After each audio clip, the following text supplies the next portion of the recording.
Bonjour à tous. Moi, je suis très impressionnée d'être ici, d'intervenir en plus après des présentations d'une telle qualité. Alors, on a parlé de l'impact de la comparaison sociale pour les élèves. Je ne sais pas si c'est encore actif pour nous adultes, mais ça pourrait me mettre en difficulté. Donc, heureusement que j'ai on va dire, une vision assez malléable et implémentielle de l'intelligence. J'espère que ça me protégera. Mais voilà, alors moi je viens vous parler ici de ma pratique de médecin pédopsychiatre. Je m'occupe de la consultation TDAH depuis 15 ans maintenant au CHU de Montpellier. Donc c'est un peu un regard médical posé sur ces inégalités pour les élèves, en sachant qu'en 15 ans, j'ai vu quand même pas mal de choses évoluer, c'est-à-dire une bien meilleure connaissance et reconnaissance du trouble aujourd'hui par rapport à mes débuts. Mais je dirais que cette progression, elle s'est faite quand même à deux vitesses pour moi, c'est-à-dire que pour certains élèves, on va réagir rapidement, les diagnostics vont être portés, les prises en charge adaptées vont être mises en place, les aménagements vont fonctionner. Et je pense qu'on a toute une partie des élèves qui sont dans notre angle mort, qu'on ne diagnostique pas pour d'autres raisons. Et c'est aussi là-dessus que je voudrais insister par rapport à ma présentation. Alors, TDAH, c'est pas forcément un sigle que tout le monde connaît, mais pour nous, c'est important. En médecine, on ne parle plus d'enfants hyperactifs, on parle de troubles déficit d'attention avec ou sans hyperactivité. C'est pas parce qu'on est fan des sigles, mais c'est parce que c'est important d'insister d'abord sur le déficit d'attention, parce que les enfants de TDAH n'ont pas forcément d'hyperactivité. Et ça, c'est vrai qu'il y a beaucoup de parents qui arrivent à la consultation en disant « mais on vient vous voir, mais notre enfant n'est pas hyperactif ». Oui, mais ce n'est pas de ça dont il s'agit et je vais le développer. Donc c'est un trouble du neurodéveloppement et j'y reviendrai puisqu'ici j'apporte on va dire une vision médicale des choses qui concerne quand même 5% des élèves. Donc sur une classe de 30 élèves, il y en a 1 ou 2 qui sont concernés, c'est quand même quelque chose de fréquent. Qui se manifeste par une triade de symptômes que je vais vous décrire et qui doit entraîner une souffrance pour les élèves, enfin pour les enfants. Et ça, c'est le point principal, c'est-à-dire qu'on nous reproche parfois en tant que médecin indirectement de dire « ah mais oui, aujourd'hui, ils sont tous TDAH, on veut que les enfants rentrent dans des cases, dès qu'ils bougent, on veut mettre un diagnostic, etc. » Ce n'est pas du tout notre propos. Je vous assure qu'on ne fait pas du recrutement pour avoir une patientèle. On a énormément de demandes et les enfants qu'on voit en consultation, ce sont des enfants qui sont vraiment dans des situations de souffrance importantes. Alors la triade de symptômes qui définit le TDAH, donc l'hyperactivité, n'est pas en premier, mais c'est vraiment le déficit d'attention qui fait le trouble, l'impulsivité et bien sûr les symptômes d'hyperactivité. Je vais vous décrire ça pour recontextualiser un peu mon propos. Alors, l'inattention, c'est vraiment le cœur du trouble. C'est là-dessus que vont se baser surtout nos interventions, nos médicaments aussi, quand on doit être amené à en prescrire. Et c'est aussi ce qui fait l'importance, c'est que c'est quelque chose qui va persister dans le développement. Alors, chez l'enfant, on va plutôt décrire les symptômes dont je vais vous parler, mais chez l'adulte, ce sera plutôt l'impact sur le fonctionnement exécutif, en fait, le côté organisation, planification. C'est ça qui va être finalement la gêne qui peut persister chez l'adolescent, puis chez l'adulte. Alors chez l'enfant, ça ce sont les critères de nos classifications en vigueur, qui sont les critères du DSM. À quoi on reconnaît l'inattention? Alors bien sûr, il faut que ce soit décalé par rapport à ce qu'on attend dans le développement habituel d'un enfant. Les classiques, on va dire les fautes d'étourderie, les oublis, les pertes, la difficulté à rester concentré, le fait d'être vite déconcentré, distractible, ce sont des choses que les enseignants connaissent bien dans leur classe. Ce qui va être plus gênant pour les familles, c'est finalement ce qu'ils vont plus rapporter en consultation, c'est la difficulté de ces enfants à s'organiser et à agir en routine. En fait, ce sont des enfants dans le quotidien à la maison qui ont du mal à faire les choses de façon automatique. Il faut leur répéter les consignes, va te brosser les dents, va te mettre en pyjama, etc. Donc, ce sont des enfants qui vont manquer d'autonomie dans le quotidien et ça va entraîner en fait un impact important pour les parents qui sont toujours derrière à les superviser. Alors, c'est peut-être quelque chose qui peut se voir moins en classe, Parce qu'en classe, on va dire qu'ils sont un peu plus cadrés, sortez le cahier vert, sortez la trousse, donc il y a quelque chose, ils sont un peu plus pilotés que ce que ça peut être dans l'autonomie de la maison. Par contre, à l'adolescence, bien sûr, ça va être le point qui peut être le point de gêne dès qu'il faut s'organiser un peu par soi-même. Alors, un point sur lequel je tiens à insister dans ces critères, c'est cette difficulté à initier l'effort. En fait, la difficulté à s'engager, c'est relié au contrôle attentionnel, en fait, c'est d'engager son attention sur une tâche coûteuse, et c'est un des critères du déficit d'attention. Ce qui est important à comprendre, c'est que ce n'est pas un critère, on va dire, il est toujours un peu à double tranchant dans l'interprétation, parce que parfois ça va être, oui, il a du mal à faire des efforts, et on va associer des interprétations, c'est parce qu'il est un peu feignant, ou voilà, c'est-à-dire qu'il va y avoir des aspects de tempérament qui vont apparaître derrière, et c'est pour ça qu'il est vraiment essentiel en tant que ce soit en tant que parent ou en tant que professionnel, de rester dans l'observation sans tomber dans l'interprétation des symptômes, en fait, parce que ce sont des symptômes qui sont sous-tendus par des particularités de fonctionnement neuropsychologique que je ne détaillerai pas, mais de ne pas mettre des attributions, et c'est souvent ce qui se passe, en fait, que ce soit à la maison ou en classe. Ah bah oui, bah il veut jamais s'y mettre, on voit bien, il a la flemme, etc. Ce sont ces aspects-là qu'il faut avoir en tête. L'impulsivité, c'est pareil, c'est-à-dire que c'est le manque d'inhibition, la précipitation. On entend bien ce qu'il y a derrière. Les critères, c'est de répondre avant la fin des questions, couper la parole, avoir des difficultés à attendre, à différer.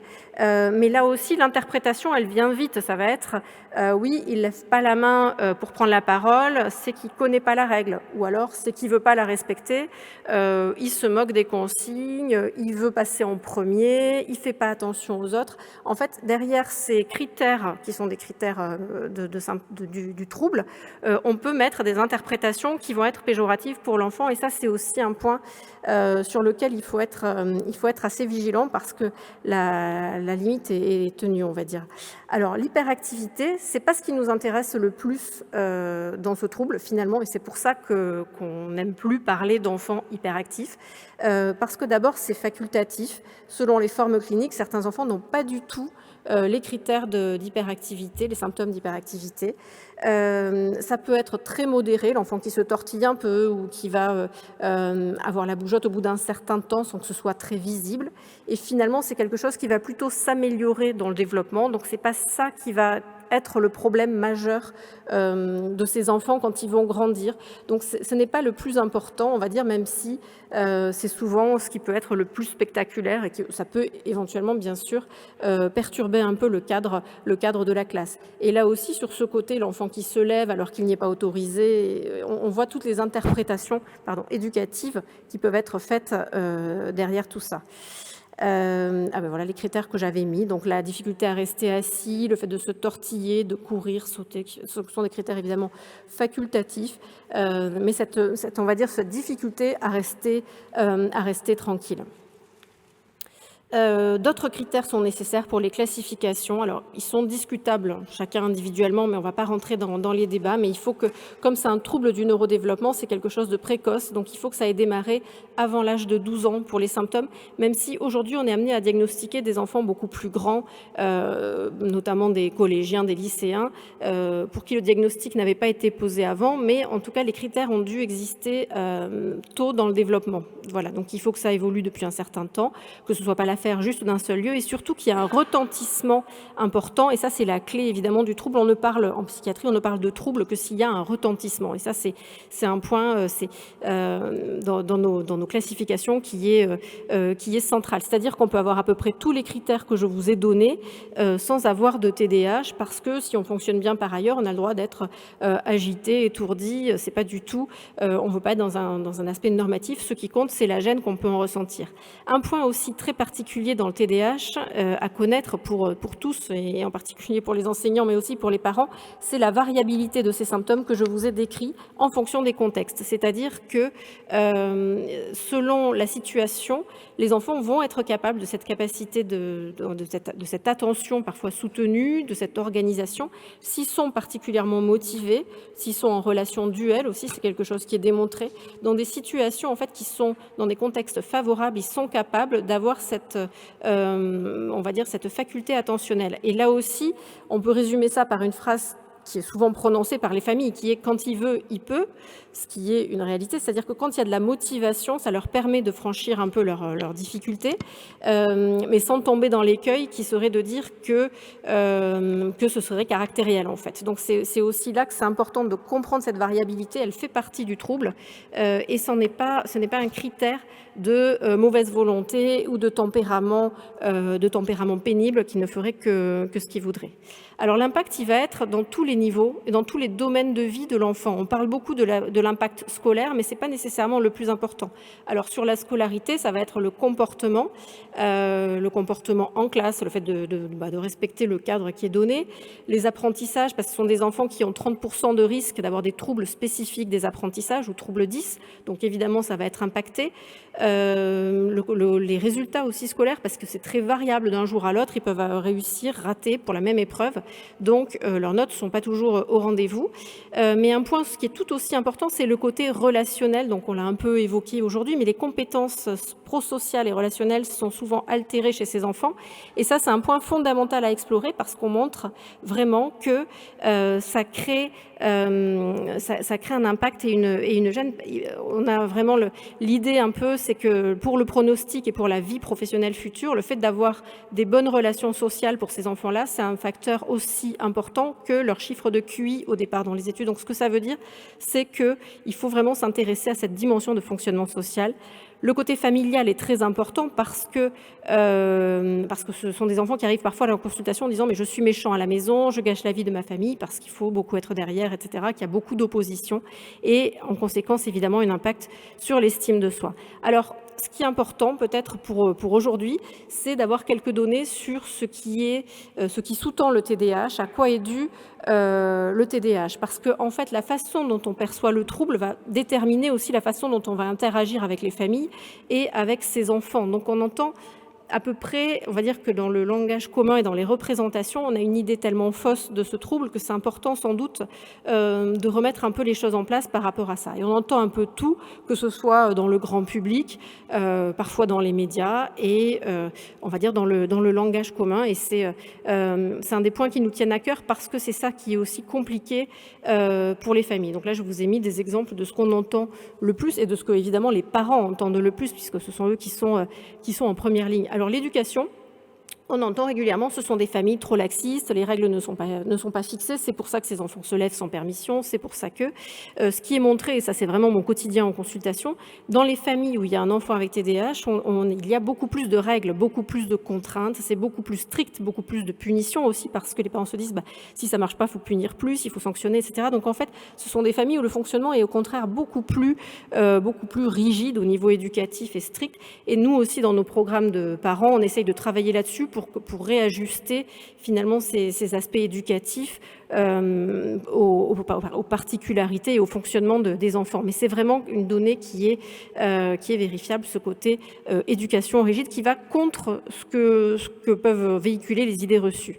On entend aussi l'histoire de la structure familiale, l'absence du père, l'absence de cadre, les parents séparés, etc. Là aussi, ce qui est démontré, c'est qu'avoir un enfant qui a un trouble du neurodéveloppement comme le TDAH ou le TSA, c'est un risque, c'est un facteur de risque de conflit, de séparation, et que donc il ne faut pas mélanger, toujours dans la pédopsychiatrie de façon générale et dans la vie, pas faire on va dire de relations trop rapides par rapport à tout ce qui est causalité ou association. Le TDAH n'est pas spécialement le trouble à la mode, il a été décrit comme tous les autres troubles psychiatriques dans la fin du 18e et avec des descriptions plus précises par la suite, l'enfant hyperkinétique. Sa prévalence est démontrée, et là il y a une conférence de consensus, enfin un article de consensus récent qui remet ça en avant, que c'est 5%, c'est dans tous les pays, dans les différentes sociétés, les différents continents. On n'a pas d'argument pour penser que c'est une épidémie, entre guillemets, comme on peut l'entendre, c'est a priori stable, avec bien sûr une bien meilleure connaissance aujourd'hui, une médicalisation et un diagnostic qui est plus fait, mais pas encore suffisamment, et je vais y revenir. Ce n'est pas non plus lié à la consommation d'écran. Alors là aussi, c'est important d'avoir des études prospectives pour pouvoir parler de ça, mais par contre, les enfants avec TDAH vont être plus attirés par les écrans parce que ça les stimule, ils ne savent pas jouer seuls, ça les intéresse, etc. Donc il y a plein d'autres facteurs d'association. Et cette histoire de troubles psycho-affectifs, c'est extrêmement important parce que moi, j'apprenais encore ça quand je passais mon internat, que c'était des enfants qui bougeaient parce qu'ils se luttaient contre un effondrement dépressif, ils s'agitaient, c'était une défense maniaque, ou alors l'anxiété leur paralysait le cerveau et du coup, ils avaient des problèmes d'attention, c'était de l'anxiété, de l'inhibition anxieuse. Tout ça n'existe pas, enfin dans les données, c'est-à-dire que si on suit ces enfants, c'est le TDAH qui entraîne dans la course et dans le retentissement le risque de dépression chez eux, et non pas le contraire. Donc toujours cette histoire de ne pas confondre association et causalité. Voilà. Alors, c'est un trouble du neurodéveloppement. Je sais que j'ai peu de temps, je vais accélérer.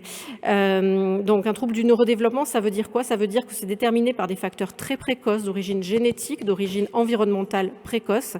Donc, un des troubles les plus génétiques en psychiatrie, moins que l'autisme, mais plus que beaucoup d'autres, avec une héritabilité à 70%. Donc voilà, ce sont des troubles qui sont, c'est pour ça que le TDAH est un trouble du neurodéveloppement, des anomalies précoces. Alors ce que je pourrais dire aujourd'hui, pour moi, ce qui me pose problème en tant que clinicienne, on va dire, mais c'est que je trouve que le TDAH, dans les familles où il n'y a pas trop de risques, de facteurs de risque ou d'adversité psychosociale, on arrive de mieux en mieux à le diagnostiquer, on le repère, les parents se renseignent, se documentent, font réaliser des bilans, on arrive à voir les troubles 10 qui sont associés, on met en place des aménagements scolaires, un traitement médicamenteux s'il est indiqué, et on a quand même des perspectives vraiment d'évolution et de progrès qui sont favorables. Le problème, c'est pour moi le TDAH dans les familles où il y a différentes formes de fragilité et où quelque part on va mettre ça sur le compte de ses fragilités. On va dire ah bah oui c'est normal, il n'arrive pas à se concentrer, mais quand on voit ce qui se passe à la maison, c'est normal aussi qu'il ne soit pas concentré. Ok, il est en CE2, il n'arrive pas à lire, il ne sait pas rester en place, mais on n'a jamais dû lui donner la règle, et puis ses parents ne doivent pas trop l'aider, etc. Et en fait, plus l'enfant est dans une situation difficile, moins il va être finalement bien évalué pour son TDAH. Ce sont des enfants, du coup, il n'y a pas de guidance familiale adaptée, il n'y a pas suffisamment d'informations, de psychoéducation, moins de traitements médicamenteux pour ces enfants-là, alors qu'on sait que ce sont en même temps les enfants les plus à risque de troubles des conduites par la suite ou de troubles du comportement, de troubles qui ont besoin aussi qu'on les aide par rapport à leurs troubles spécifiques des apprentissages, leur scolarité, leur orientation. Ils ont moins d'aménagement, ils répondent très bien au traitement pour en avoir aussi une expérience avec ces enfants-là, mais c'est beaucoup moins proposé pour eux. On leur propose moins parce qu'on part du principe finalement que le problème est autre et il faudrait que d'abord ça aille mieux à la maison. Et là, je vous prends un cas clinique qui est sorti du four, j'allais dire, parce que c'était le mois dernier, mais c'est le quotidien. J'en ai vu 200 des bilans comme ça, je ne peux pas vous expliquer. C'est un enfant placé pour qui on demande un WISC parce qu'en fait, donc un bilan, un test de QI, parce qu'en fait l'école, ça se passe très mal, on parle d'orientation spécialisée, il est en famille d'accueil, la même famille d'accueil depuis l'âge de 2 ans, une famille qui est très investie mais qui commence à montrer des signes d'épuisement et des demandes de relais, comme ça peut arriver. On nous l'adresse au CHU, on parle d'un diagnostic de TDAH, on parle d'un traitement, enfin je parle d'un traitement, les parents sont biologiques qui ont l'autorité parentale sont opposés, l'éducatrice semble un peu opposée aussi, mais elle demande quand même pour trancher un bilan neuropsychologique, donc un WISC en particulier, à une psychologue en ville. Donc jusqu'ici, tout suit son cours. Et là, le bilan de la psychologue, que je ne vois plus d'ici, mais c'était assez éloquent, et c'est pas pour montrer cette psychologue du doigt, parce que j'en vois beaucoup des bilans comme ça, c'est... Voilà, donc en gros, il est précipité d'évoquer le TDAH tant que l'enfant n'a pas retrouvé une stabilité dans son environnement. Je crois que ce sont ces mots à peu près. Elle propose plutôt pour cet enfant qu'il ait un espace de parole qui lui permette de verbaliser ses difficultés pour mieux progresser. Donc, résultat, les parents qui étaient un peu réticents et qui ne sont pas très informés et disent écoutez, voyez, on n'a pas tout fait, donc nous, le traitement, on n'en veut pas. La famille d'accueil est prête à lâcher la situation parce que ça devient très compliqué et donc la stabilité capacité pour cet enfant. Je ne sais pas quand on va la retrouver, mais c'est un peu du quotidien en clinique. C'est-à-dire que quelque part, on voudrait poser le diagnostic quand tout dans ces familles serait à peu près stable, sécurisé, assaini pour dire là, oui, là, on n'a pas d'autre explication, donc c'est le TDAH. On oublie que ces enfants, les enfants dans les familles à risque ont aussi plus de risques de TDAH, plus de risques d'avoir des parents avec TDAH, des éducations. Voilà. Donc c'est toute une dynamique et une formation, je pense, dans la première ligne en fait autour de ça, parce qu'il y a beaucoup de progrès qui sont faits, c'est vrai, mais je pense qu'ils sont faits à deux vitesses et qui ne sont pas faits pour tout le monde de la même façon. Et c'est vraiment un point qui, moi, m'interpelle dans ma pratique quotidienne. Donc je crois que j'ai un peu débordé. Je vous remercie de votre attention.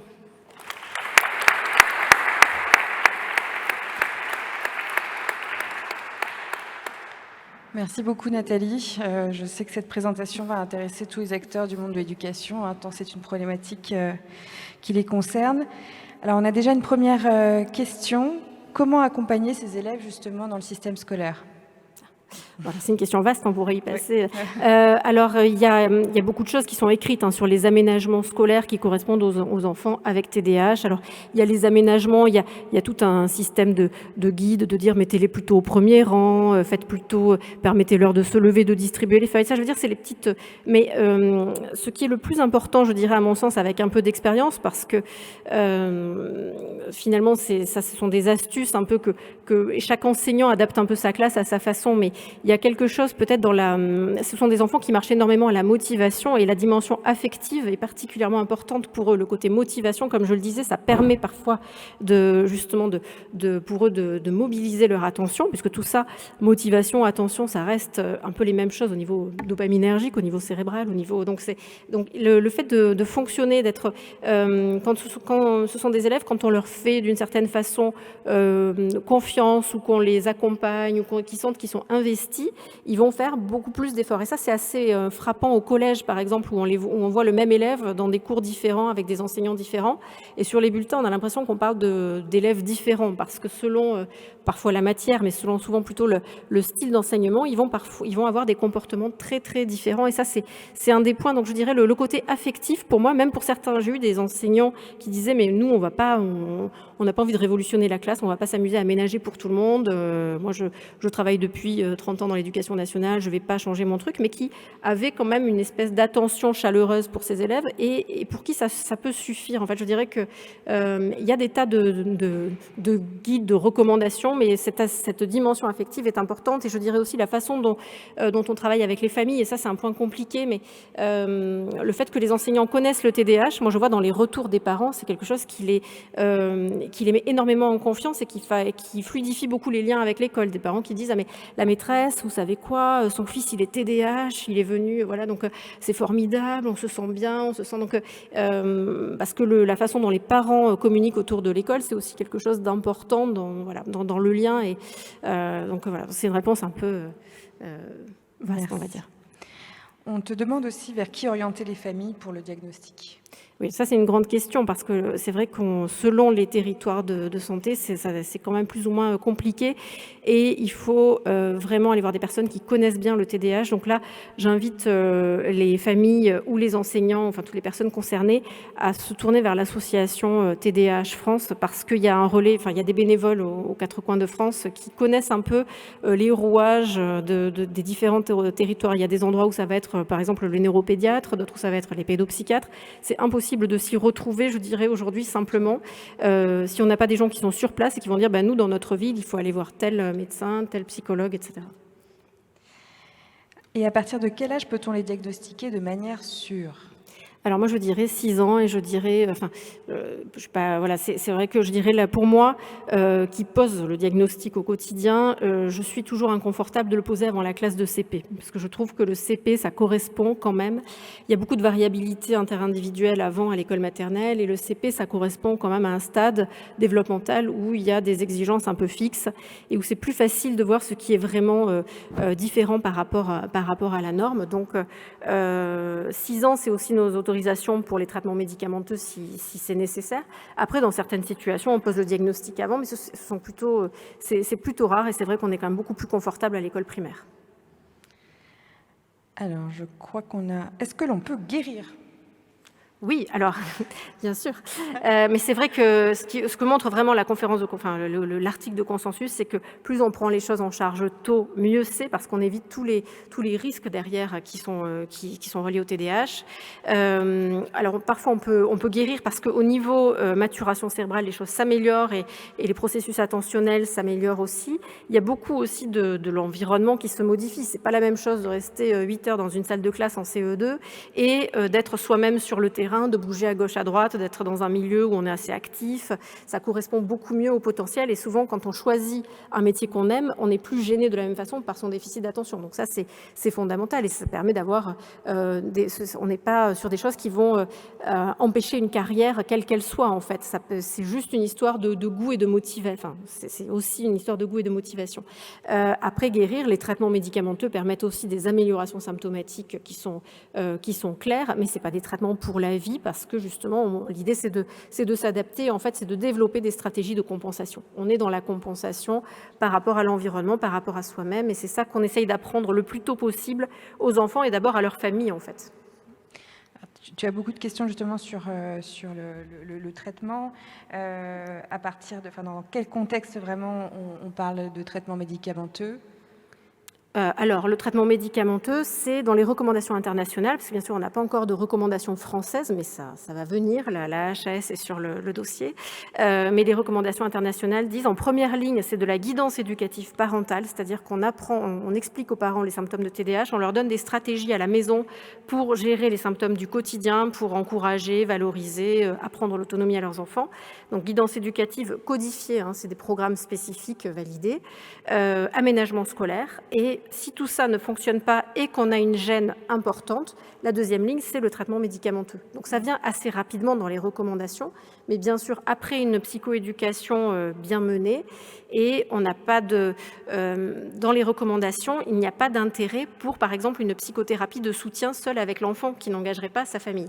Et ça, c'est important à dire parce qu'on entend souvent encore aujourd'hui, dans les équipes éducatives, il faudrait que cet enfant ait un espace de parole. Bon, là, c'était le cas avec cette psychologue, mais il faudrait qu'il voit quelqu'un toutes les semaines parce qu'il est en souffrance, parce que ça lui ferait du bien, etc. Non, ce ne sont pas des recommandations.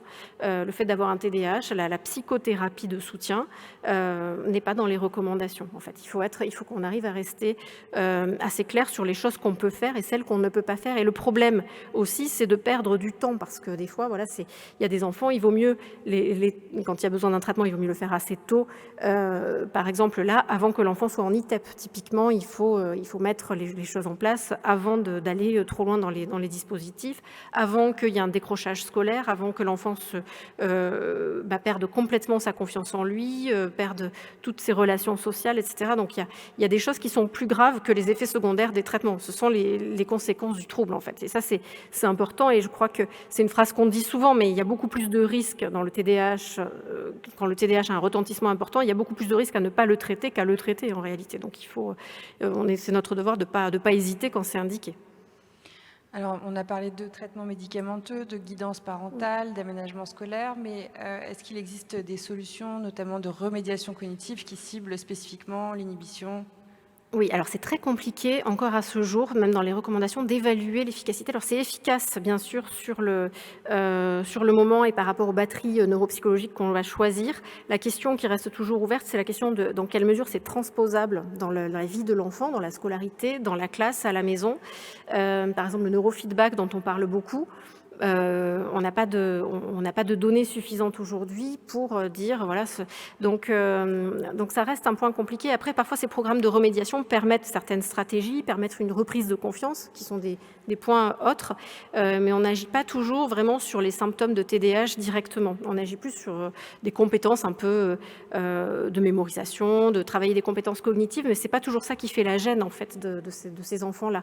Ils peuvent améliorer leurs compétences cognitives, mais rester très impulsifs et avoir aucun ami parce qu'ils sont trop impulsifs et finalement ils sont toujours aussi gênés parce que c'est ça qui les dérange. En fait, c'est en fonction de leur fonctionnement global que c'est à prendre en compte. Parce que tu as parlé tout à l'heure de l'attrait des enfants avec TDAH vers les écrans, peut-être. Est-ce qu'il y a des choses qui, justement, utilisent les écrans pour pouvoir Oui, alors le neurofeedback, mais ça ne les passionne pas parce qu'il faut rester bloqué 20 minutes sur un bateau qui remonte un poisson. Donc, c'est pas du tout... c'est pas Fortnite, les quoi. jeux, les Skies of Malawak, Voilà, alors non, mais il y a des programmes, mais là aussi, il y a des résultats très surprenants en fonction des programmes, et c'est pas encore suffisamment démontré comme étant efficace. Après, ça peut avoir des bons côtés pour eux aussi, ça leur permet de développer d'autres stratégies intéressantes, et nous, on n'est plutôt pas à diaboliser les écrans dans le service, en fait, mais on n'a pas de procédure ou on va dire, de recommandations par rapport à un programme particulier. On a encore au moins une question. Est-ce qu'il existe certaines activités extrascolaires qui lui permettraient d'améliorer ses troubles de l'attention ?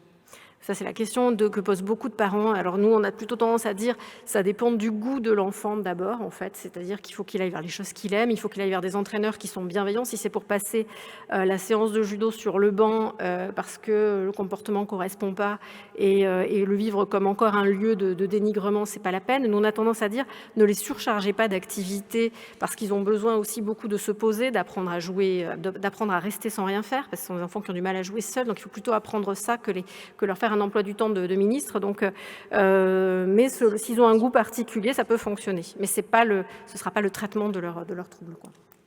On va prendre une question dans la salle, s'il y en a. Jean-Pierre Bellier a une question, donc je vais lui passer le micro. S'il y en a d'autres, peut-être. Oui, alors attends, on va passer à une autre question, parce que tu as beaucoup parlé.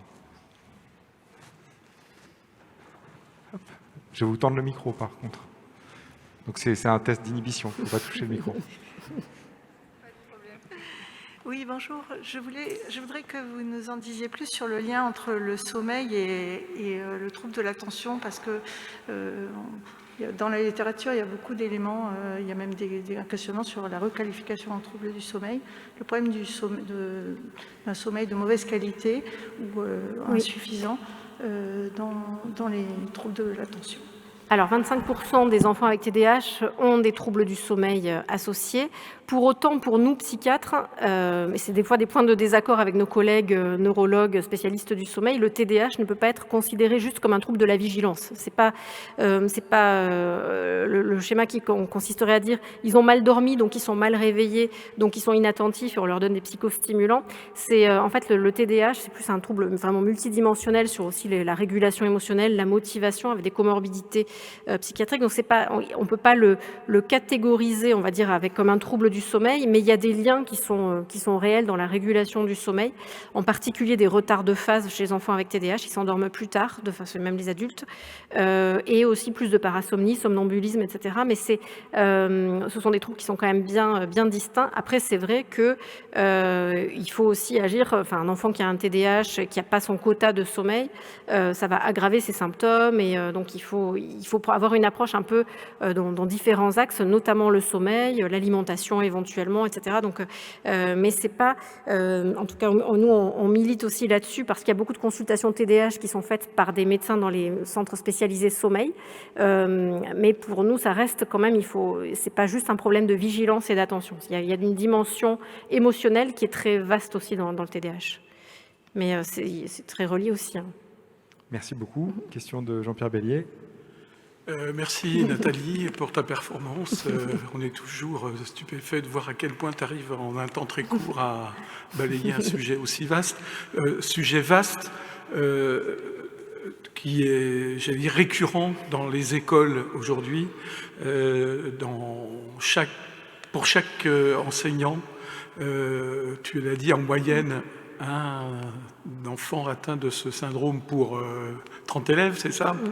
En vérité, dans beaucoup d'écoles, c'est systématiquement la référence qui est faite, parfois de manière un peu sauvage, dès lors qu'un enfant présente certains types de troubles du comportement. Et en fait, je me posais la question, le recteur tout à l'heure a parlé des brillants travaux du professeur Houdet sur système 1, système 2, système 3. Et la question qui me vient forcément à l'esprit, c'est de savoir si, d'une certaine manière, le TDAH n'est pas le symptôme d'un déficit instrumental ou en tout cas d'une difficulté qu'a pu nourrir un enfant à construire son système inhibiteur. Donc la question, d'une certaine manière, vous est posée à tous les deux, mon cher Olivier. Je laisse professeur Houdet. Ah, tu ne veux pas répondre à la question? Une stratégie. Déjà, je vais bien inhiber, je prends le micro. C'est une très bonne question qu'on m'a en effet aussi souvent posée. Alors pour y répondre, il faudrait avoir étudié vraiment une population sans masque, d'accord, concernée versus une population contrôle. Je vais simplement vous donner un témoignage. Robert Debray, qui étudiait beaucoup des enfants dits hyperactifs à l'époque, m'avait demandé de leur faire passer des tests d'inclusion des classes, sur quoi je faisais ma thèse de doctorat. Et dans ces épreuves d'inclusion des classes, j'ai découvert en quelque sorte le rôle de l'inhibition. Vous savez, c'est des situations où il y a 12 fleurs, 10 marguerites et 2 roses, et on demande à l'enfant s'il y a plus de fleurs ou plus de marguerites.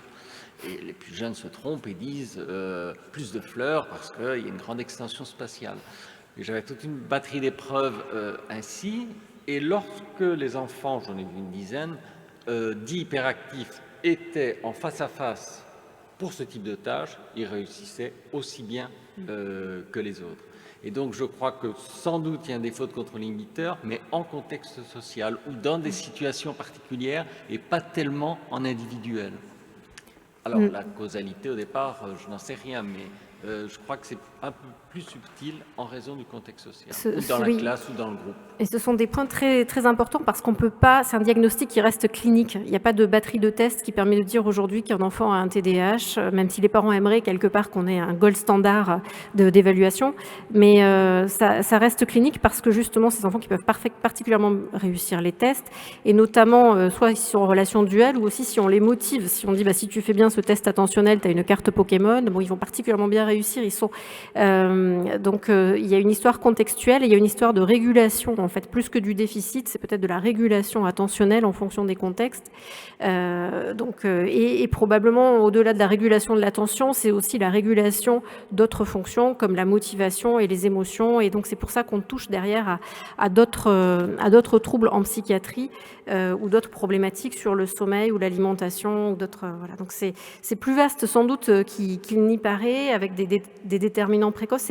Et bon, moi, ce qui peut-être le message vraiment d'un point de vue médical, ce qui, malgré les années passant, ça reste un trouble qui est encore mal connu, mal reconnu, et pour lequel on va beaucoup attribuer des étiologies d'origine éducative, alors même que c'est ça qui fait du tort aussi dans la communication qu'on peut avoir avec ces familles, dans leur vécu quotidien de stigmatisation. Et donc, je crois que c'est important d'en parler. Et puis, pour un certain nombre de familles, ils vont s'en affranchir très bien, alors que effectivement, les familles qui ont le moins accès à l'information, ça va tout de suite devenir beaucoup plus compliqué.